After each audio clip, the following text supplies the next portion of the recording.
I dream that one day people will receive a diagnosis of inflammatory bowel disease and have it be gone within a week as if it was just a cold. Or maybe one day it'll be wiped out so that there is no inflammatory bowel disease and I can be a 90-year-old lady in a porch swing telling my grandkids about how there one day was this crazy disease called inflammatory bowel disease. But that's old news now. I think that would be very cool.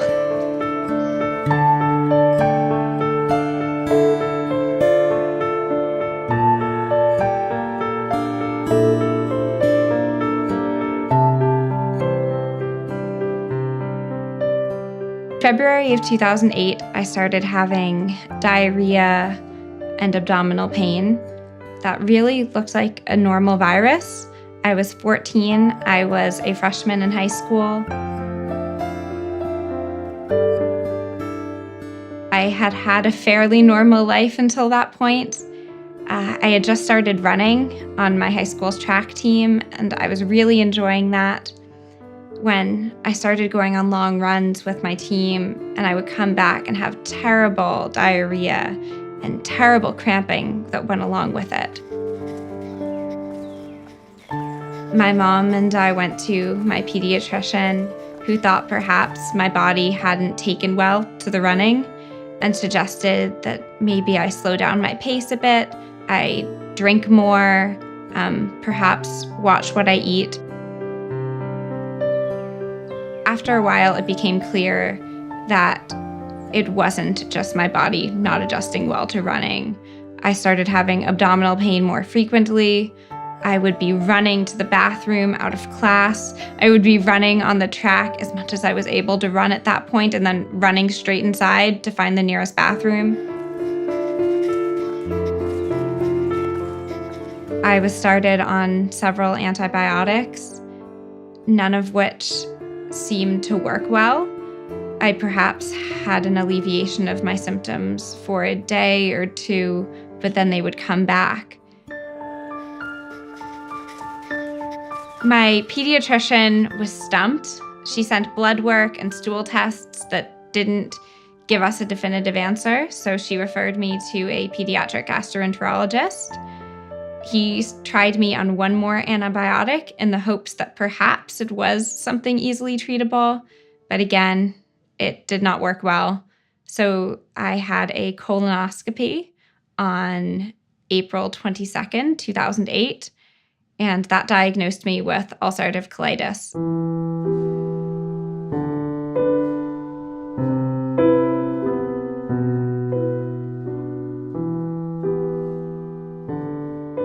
My mom felt a sense of relief. For weeks, I had been having these crippling symptoms, and she had to watch me suffer. And finally, we had a name. It seems ironic to be celebrating a diagnosis that's serious, but to find out that this is something that is at least treatable, even if it's not curable, and that the quality of life is generally good for patients who reach remission, I know that was a relief to her and a relief to me when I came out of the anesthesia.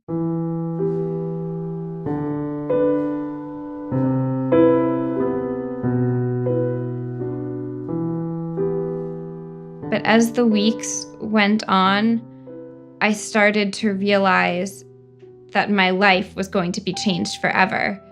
I had been such a healthy kid, and now I was at the doctor every month once I first got into remission. But before that, sometimes it was every week. Sometimes it was twice a week. My teachers received word of what had happened, and I got special permission to use the bathroom, but I worried that I would be treated differently. I know that kids at school started to hear filtered down versions of what had happened to me. So there were classmates of mine that knew I had been hospitalized but didn't know why. And that opens the gateway to rumors. Rumors that I had a stomach ulcer because I was stressed, or rumors that I was anorexic, or there were many rumors for me to dispel, which was hard for me because I was dealing with this new health crisis and I just wanted to go back to the world I had come from. And that wasn't possible anymore.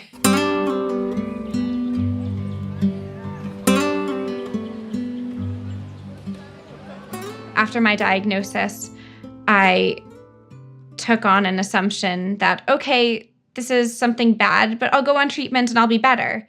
And I had to learn the hard way that that's not always how it works.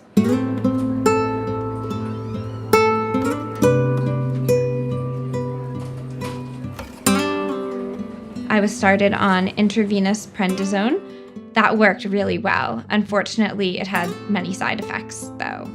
But in terms of my colon, it healed the inflammation, and I started to see the amount of times that I needed to use the bathroom decrease. Hey, Sammy. Hey, we're ready for you. Come on back. Slowly, I was weaned off of the prednisone. I went from IV prednisone to oral prednisone when I was released from the hospital.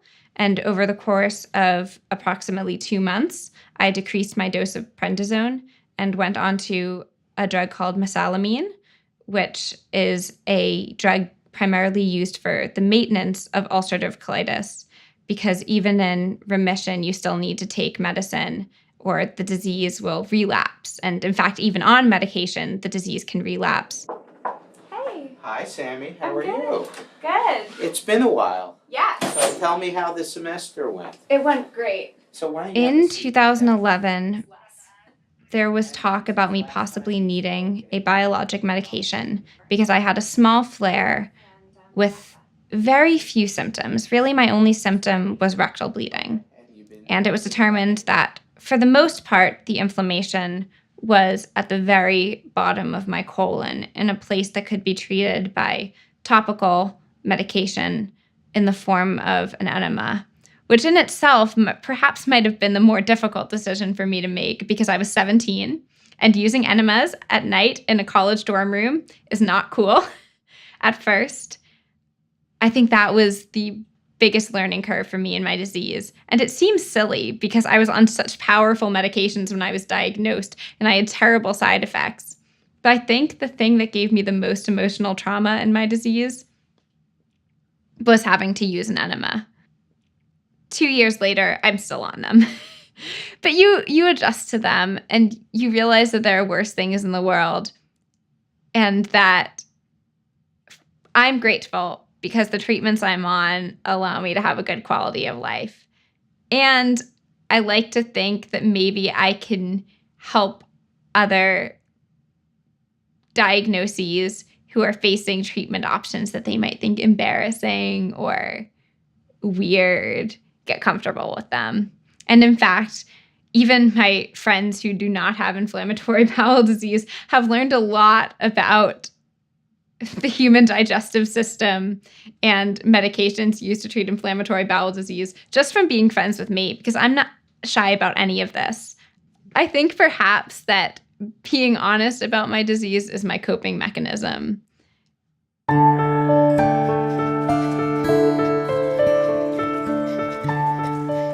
Approximately a year after my diagnosis, I experienced a severe relapse.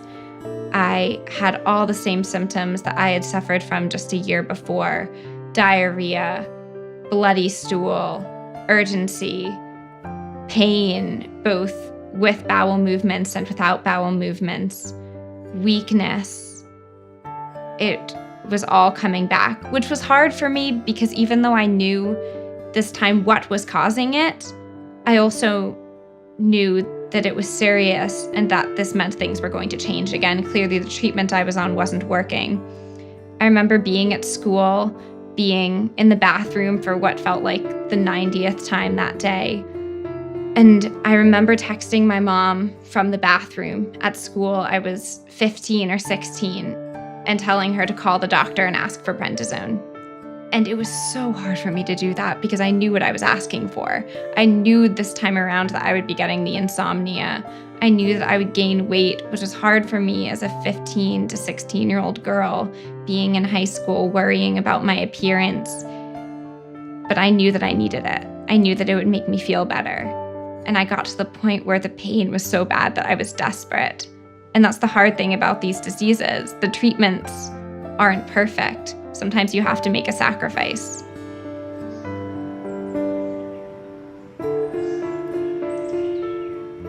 My motto after I was diagnosed sort of became with what I have. It's not what I have, it's what I do with what I have. Because I think in the end, a disease is a characteristic of yourself. It's like your eye color or your hair color. Perhaps those don't affect your life so much, but it's something that I can't control. I can control how I talk about my disease, how I cope with it, how I shape my life in regard to it. And I choose to control that and to make what I hope are good decisions about that. Before my diagnosis, I was a runner. Not a particularly good runner, necessarily, but I had started high school and my older brother ran, and I thought it would be a great extracurricular activity. But running became something that I would challenge myself with because I associated it very closely with my diagnosis. Running was one of the things that my diagnosis took away from me. I felt like it had been stolen from me. That was supposed to be the highlight of my freshman year, joining the track team. And so, whereas I don't know if I necessarily would have continued running otherwise, it became my thing of spite in a way. I am going to do this because my disease said I couldn't. And I'm still running to this day. I don't do it competitively anymore, but I have run a 5K and I'm hoping to train for a half marathon. There are several that raise money for Crohn's and colitis, and I would love to do that. But it's something that makes me feel proud that I can now run the same amount, if not greater, what I was running before my diagnosis. It feels like I've come full circle.